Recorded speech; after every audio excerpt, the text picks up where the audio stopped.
Hey guys, welcome back to the Treehouse. Today with me, I have an amazing guest. I'm going to read her bio here.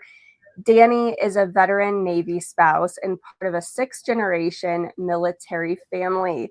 She's known for her heart-pounding Christian romantic suspense novels that weave together danger, faith, and redemption. Her latest release, 2 Seconds Too Late, dives into the real-life battle of depression, something Dani has walked through personally, and brings attention to the staggering suicide rates among veterans. Her story not only entertains, but also offers hope in the darkest moments, pointing readers to the ultimate source of healing, Jesus. Oh my goodness, welcome to the Treehouse today, Dani. Thank you so much for having me. I'm excited to be here with you. Okay, so as a military wife as well, Yes. Marine Corps, if you weren't aware, my Okay. husband is 20 years in. We have to first of all hit that topic. I think as fellow military wives, I mean, that's just such a piece that we really have to connect on. And I had the pleasure of meeting you at NRB down in Texas recently, and I fell in love with you. And oh my goodness, we just, I could just feel that connection that, the military community has. It's so thick. And it's really similar to, when you meet a fellow believer, you're like, oh, I know nothing about you, but you love Jesus. So, we mesh, and it's a similar vibe or feel when you meet someone that understands military life, because it is, misunderstood or just not understood a lot. So tell me a little bit about you and your husband's journey just with military life. Sure. So my husband was in before we got engaged. He's a little older than me. And then we were married while he was stationed in Pearl Harbor. And he was only in 6 years. So I've been a veteran wife much longer than a military, active duty military spouse. But just even the time that we had, it is a very different lifestyle than a lot of people are familiar with. And having to move from base to base to base. Like my husband moved, I think, a collection of like 6 different times in just the short time he was in the military.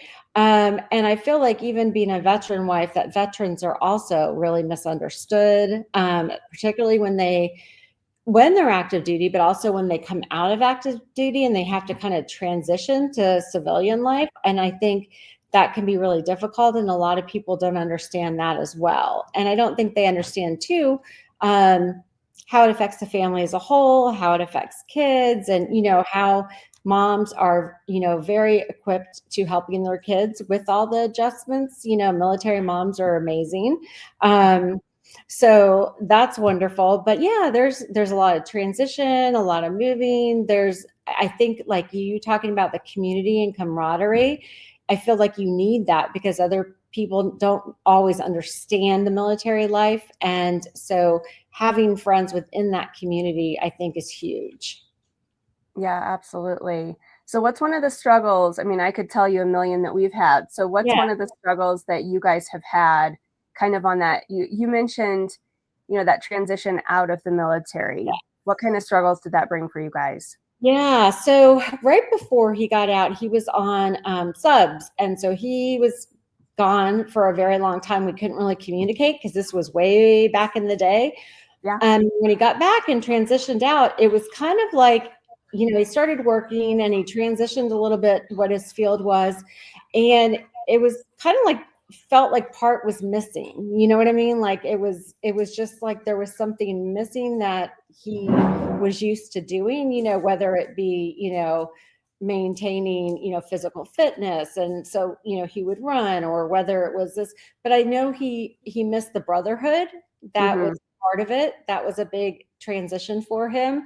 And I think just transitioning out of something that you are just such a part of, and it's a part of you, it takes an adjustment period. So that definitely took an adjustment. And for me as well, because, he was gone, for that period of time. And then when he comes back, we have to adjust together. It's not, me in charge of the household. It's not, you know what I mean? It's Right. trying to figure that out when they come back. So I deal with that as well. Actually, it's one of the hardest things. I wonder how people, I think of pilots and firefighters because they're constantly going, okay, it's just me at home, and now it's both of us, and now it's just me, and now it's both of us. And I'm like, that's the hardest part It sometimes. is.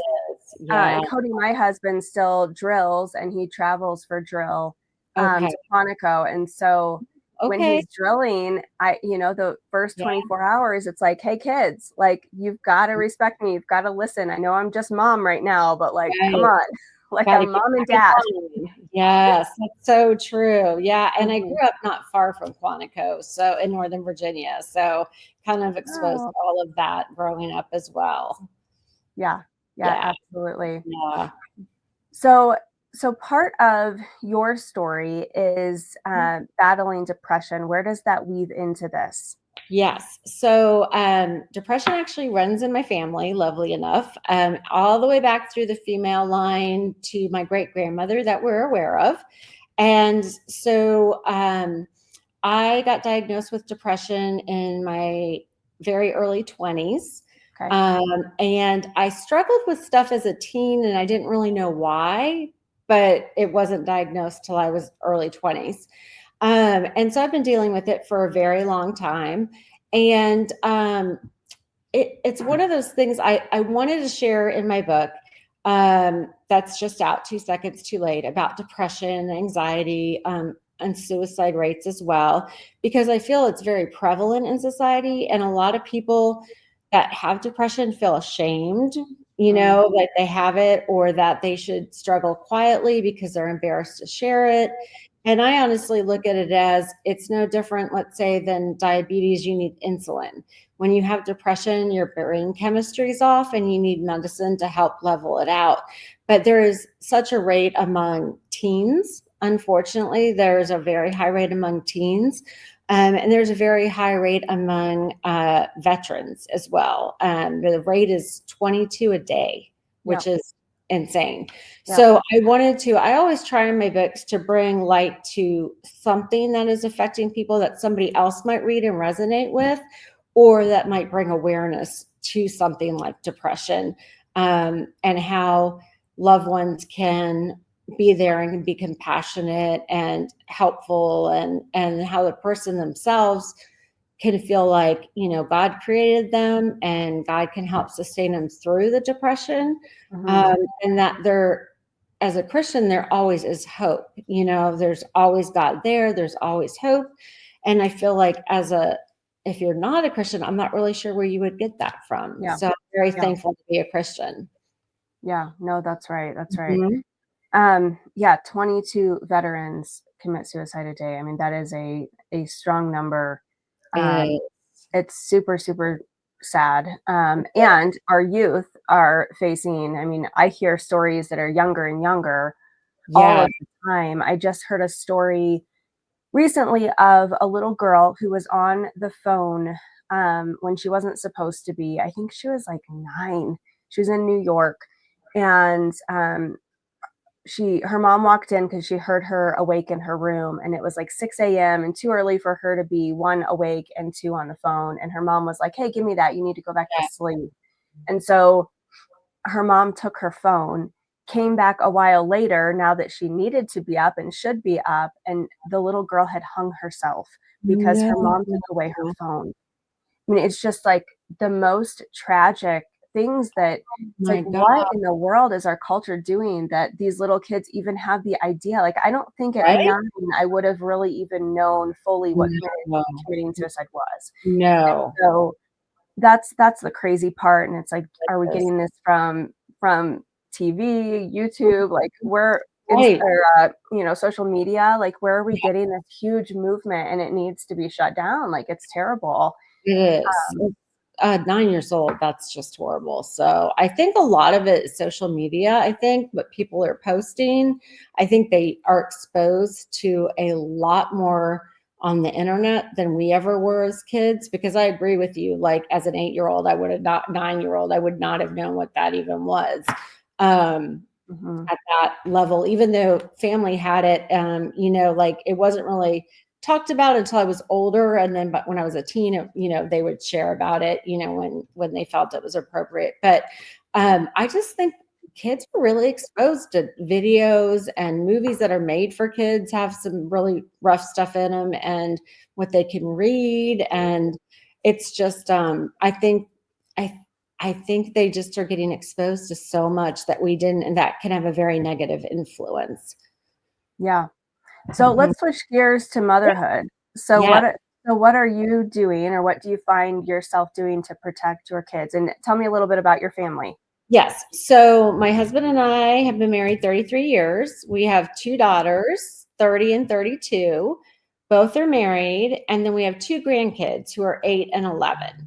And so really, when I raised my kids, I homeschooled them all the way through, which I loved. And Yay, before it was cool. yeah, exactly. Way before it was cool, and I loved it.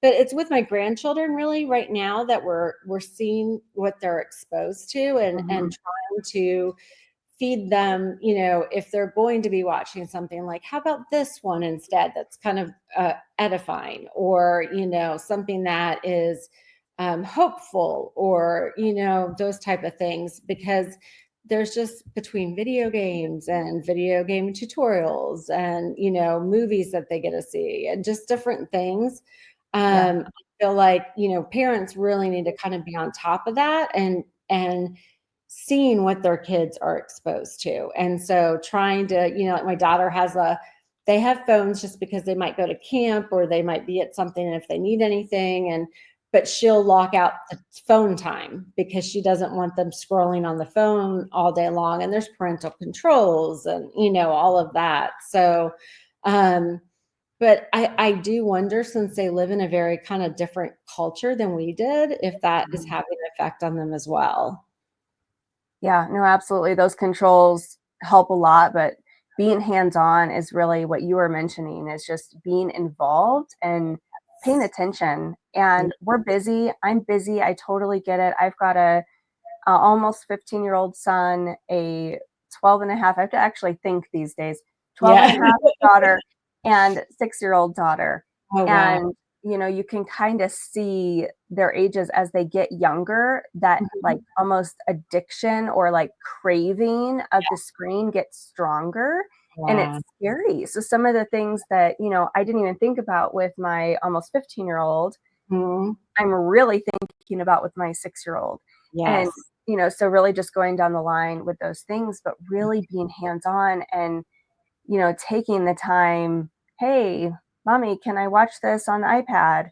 "Okay, but Right. hold on, what is it?" Like really having those safe shows or safe Yes. things, and those Yeah. boundaries, and being in the room with them Exactly. while they're watching something. So you can go, "Hold on, wait a minute, I heard something weird. Hold on, let's Yeah. talk through that," Yes. and having those conversations, because they're so moldable at those young Yeah. ages. The things that they hear become their belief systems. Yes. So, True. I think the well, conversations, like you said, are huge. I think that's a really great point. And I think sometimes too, let's shut off the movie and go outside for a while, or let's, yeah, get away from that screen time for a little bit too. But yes, they're absolutely. very moldable. So that's excellent point. Absolutely. Yeah, we live on 2 acres, so it is a constant, "Hey, go outside." Yeah. Yeah. I don't care if it's raining, go outside. No. We used to play in the rain. My kids played Find in a the puddle. rain. Yes, There you go puddle jumping. yes, absolutely. So when did you start writing? What did that journey look like, and why was that something? Is that something that, you have done forever? Tell me your story about writing. Sure. So I always loved stories and kind of making up stories in my head. And then I hit high school, and they had a fiction magazine for our high school. So I would write some poetry, some short stories. I just really enjoyed, I think, kind of that make-believe world I could kind of live in with different things. And as I said, I think I was struggling with depression then, and just didn't realize that's what it was. And it was an outlet for me. Yeah. And then I got married and had kids, and I kind of stopped. I'd have ideas and I'd write them in a notebook. And then my kids got a little bit older, and I decided I wanted to go back to college to take a creative writing class. I felt like God was just saying, go do this. So my Mhm. husband super supportive. I went to do it and I came back home and I said, I think I want to write a novel. I have no idea what I'm doing, but I want to write a novel. So I studied the craft and I worked with a mentor. So I wrote for about 7 years before I got published. It was my third book that got published in 2012. And my 14th novel just came out. And it's still such a wonderful way to kind of just sit down and write with God. God has to direct the story. God has to lay it on my heart, and just that quiet time with him and time in the story is, I think, a really good outlet for me. I think a lot of life transitions would have maybe been harder for me had I not had that, or, if I homeschooled my kids, so I didn't work outside the home. So I think when they went to college, that would have been a harder adjustment because wouldn't have had something that I was doing that I loved. So I think getting to do something you love is huge. Oh, that's awesome. Yeah. So do you find yourself mostly writing for the sake of building a novel, or do you also journal and have, that writing time that's just you and God that no one sees? Yes, I do have a journal. And so, yeah, most people don't ask that, but yes, I do. I have a journal and I write down, I'll write out prayers and I'll write out, concerns, and sometimes just play with different story ideas. Like I might have a great story idea in my head. It's great. And I'll write it down and I'll let it go. And then later I'll come back and look in the notebook and I'll go, that wasn't so great, but I might find some other ones in there that are fun. So yeah, I tend to do things, and if I'm like on a deadline and my brain needs a little break, I'll just play with an idea for something else for, a couple hours and go back to it. And I just, having that time alone with God is really important. So I'm not great, but I try every morning before I write. That's, my prayer time, my Bible study time. And I feel like, this is kind of what he's called me to do. So I need him to be part of the whole process with me. Yeah, no, I think that's wonderful. And I think using writing as an outlet, like you mentioned before, even when you probably didn't even realize you were using it as one, Yeah. I think that is such a valuable tool. I think there's so many other distracting things in our world that people use as outlets that aren't necessarily helping or healing them. And spending time with the Lord and getting some of those emotions and thoughts to paper and laying them at the cross is such an incredible tool that we have with Jesus that, really more people should be taking advantage of. And, I've met people that, maybe even close friends of mine, oh, I'm not really a writer. I can't really journal. It's like, just write a list. If you can't put words like in a sentence, just write a list, write like a bubble diagram, or like, put me and little things pointing out of it, sketch it out if that's what you need to do to get Absolutely. words on paper. Yeah. And I think for kids, it can be a great outlet as well, especially if there's kids struggling with depression. It can just be a way to kind of release a lot of that emotion and to kind of process their thoughts and to talk with God about it. And I think even different kinds of outlets, like, if somebody loves art or if somebody loves music or, something that they love, that will be that outlet for them that they can spend their time on and can be healing to them in some way. Yeah, absolutely. Absolutely. It shifts our focus, when we start to really dig deeper into what the Lord has for us. And that builds on so much, and so much bigger than depression, because if we can change the root of our beliefs, we can change the lies that are in our head and start to transform those into truth, then we're healing through that. And so I think that's incredible. So I'm going to encourage listeners and mamas to sit down and do that exercise with your kids, especially if you're having a hard day. Just press pause and kind of do a little exercise like that. Put some worship music on and journal a little bit. I think I might do that this afternoon. I think that's There a you great go. reminder. Yeah, it's really, Yeah. we've had such a busy season and building a lot of manufactured furniture and using an Allen wrench way too often. So I think it'd be a really, really good exercise for us. Yeah. Now, So we wanted to, really talk to this stuff during May Military Appreciation Month. We just missed it. Yes. But I don't really believe in the boundaries of those Great. months and days as much. It's just we need to appreciate the military Absolutely. regardless of what month it is. And I really want to dive into your latest book. So could you kind of tell us about it? What made you first of all, just what's the premise? Sure, absolutely. So the book is part of my Jeopardy Falls series. And so the heroine and her siblings were raised by con men, and they had a really rough upbringing, were brought into cons as kids, but they all got away from it, came to know the Lord, wanted to turn their life around, and wanted to do something that would help people rather than harm them. So they decided to open a private investigation firm where they would bust con men and people taking advantage of, elderly or taking advantage of anybody. And so my heroine is a tracker. So she helps find people who are lost. But one of her friends goes missing. And so her and one of the other guys at the PI firm have to kind of go undercover at this retreat center. And then they're on this huge adventure and journey trying to hunt the woman down, but they're not the only ones hunting her. So that's kind of the premise of it. And I really enjoyed writing the adventure part of the book, but I think diving in deeper to some of the things we were discussing was really the purpose of the book without me realizing it necessarily when I was writing it. But now I Yeah. look at it and I think, yeah, that was the heart of it. Isn't that interesting how God puts you on a journey and you're kind of like, oh, here's what I'm doing. This is my point. This is how to get from A to B. Yes. And then you step back and go, oh my goodness, there's this whole other thing.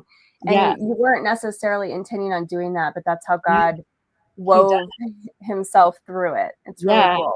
Absolutely. Yeah. I never start out with a faith thread or a theme in mind. I just write the book and then I look back and go, oh, that's what it was. That's the theme, or that's what God was teaching me, or that's what God was showing me. So that it comes out, I hope, more authentic than if I start with something in mind to begin with. I try to fit it too hard, in the story. And so I usually will just write the story and look back and go, that one's about restoration. That one's about hope. So this one was about hope and God being the light in dark times. That seems relevant for today. So it sounds really awesome. It's a very interesting storyline too. Very intriguing. I've seen kind of a theme, not a ton, but I have noticed kind of the concept of like a con artist kind of woven into a little bit more what am I trying to say? I guess like, whether it's a book or TV shows or movies lately, it's very interesting because it's kind of that thing you probably don't realize is around you more than Yes, than you notice. Yeah, it's true. It's like all the scammers. Like we always tell my father-in-law, Yes. don't answer the phone if you don't recognize the number. If somebody says there's from some place, hang up and call that place. Like we've had to go through that whole, because they just prey on people, and it's, especially elderly, unfortunately, and it's just a shame. So, but yeah, I think it's more around us than we realize. Oh yeah, absolutely. So with your book, where do you feel like the majority of the encouragement lies in this story without giving anything away? Sure, absolutely. I think the encouragement lies in one person understanding and having compassion and empathizing with another person in the story, having that, person you can fully be yourself with and know you're accepted and loved, but also how much more you're accepted and loved by our Father. And just knowing that God says we'll have sufferings in this world, but he won't leave us, and just trying to kind of show that in the story, that even though things can be really difficult or painful, that if we trust him, he will get us through it, and he won't leave us. And there's like a Corrie ten Boom book quote that I love where she says, you know, when you're going through a tunnel, a dark tunnel, you don't get out. You trust the engineer. And so, like, that's what I always try to think about. You know, when you're in these valleys, that God is right there with you, and you just trust Him to lead you out of it. Yeah, he's the fourth in the fire, right? Yep, absolutely. That's Yeah. awesome. That's really cool. Oh, That's thanks. very cool. So what other things would you encourage homeschool mamas with, Yeah, especially in today's culture, having raised your kiddos and now, really hands-on with your grandkids? absolutely. What encouragement, what tips would you see from kind of that angle of people dealing with whether it's anxiety or depression or some of our cultural issues?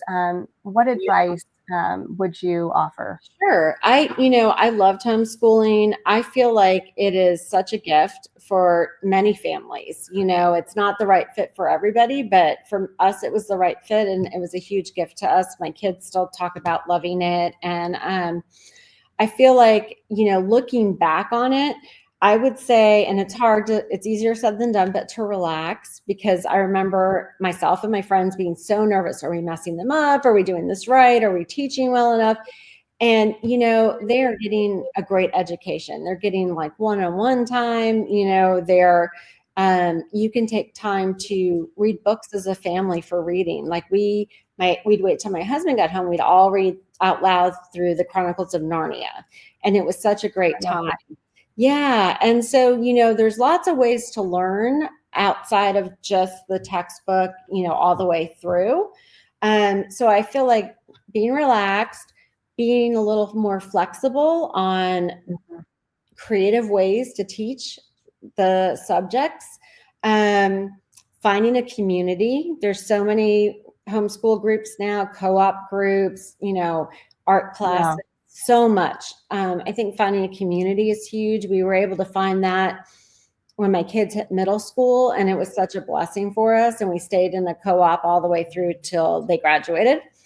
So I feel like those are really kind of the big things, is just, trusting God's leading you. He knows what your kids need. He's created you to be their mom. yeah, And so, he knows you have what they need to learn.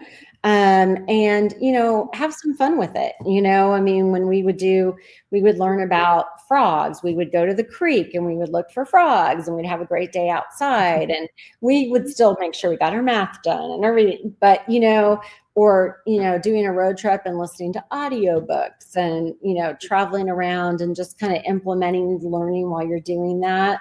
It can be a lot of fun. So I feel like those are kind of the best tips that I would have. that's really cool. I love all of those. Oh, thanks. Yeah, that's really awesome. We do most of those, and we've got an awesome community as well. It kind of varies between which kid. They don't necessarily have the exact same community, so we're kind of in a True. couple different ones. Yes. But really, really cool. That's awesome. Oh my goodness. Well, this has been amazing. I'm so glad we got to talk more. I'm sure we could talk a whole lot more Yeah. about military life, Yes. and all of the ups and downs with that. Yeah. Um, but Dani, I really appreciate your time today, and thanks so much for joining me in the tree house. Is there any closing words? I just wanted to thank you for having me. It was wonderful to see you again. And I just really appreciated all the questions and all you do as well. So thank you. Thanks so much.